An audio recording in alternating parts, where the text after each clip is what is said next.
let's go back to the note segment. Question 8 on substitution.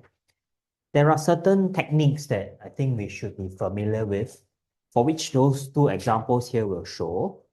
Now, for any substitution that you have, what's the first thing that we try to do? We try to differentiate with respect to the right-hand side variable. So we will start with a dt dx. You always differentiate with that right-hand side variable, which is x. Differentiating tangent will give me secant square. But the objective is to change everything to t. So secant square is tangent square plus 1. So we will get t square plus 1. Our goal is to replace the dx, but I don't recommend you write this. Some of the schools don't allow this. But what is practically happening is you make dx a subject. I shift this term over with a dt appearing. Okay, so dx shift right, t terms shift left. This is to help you prepare for the replacement in dx later. Also remember, if your question has limits, what should we do? You should plan for the limits. Limits are tagged to the current variable, which is x. So x is 0, you have to find the t.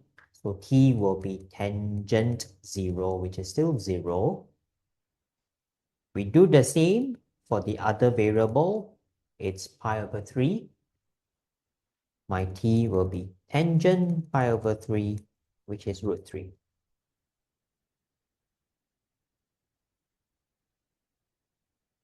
So let's go back to our question. We will replace everything in one go, including the limits. 0 to pi over 3, we change to 0 to root 3. Your fraction over there, let's make changes.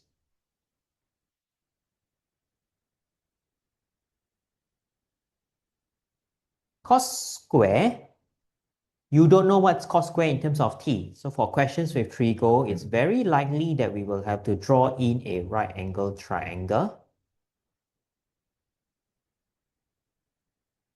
Tangent x is t. T means opposite is t over adjacent is 1. So your hypotenuse we can create is 1 plus t squared square root, which is going to allow us to create a cosine of x. It's adjacent over hypotenuse.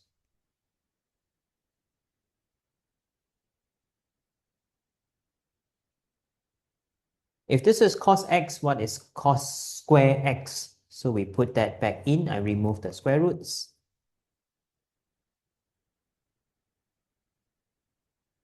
Your dx term, we take from this red colored term.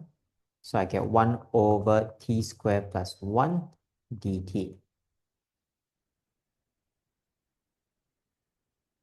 To simplify your terms, this particular denominator, let's multiply across to the left side in the denominator. Okay, I'm going to expand out just this denominator. So we change. 1 becomes your t squared plus 1. If I multiply this to the green term, they cancel out nicely. I am only left with 8. Okay, the denominator matches exactly, so they cancel out.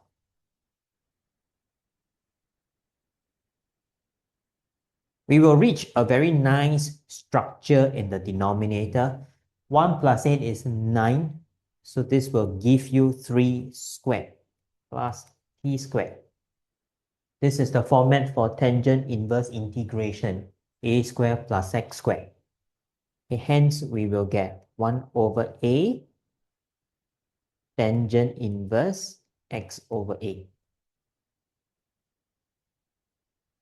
Limits, we put it back in, 0 to root 3.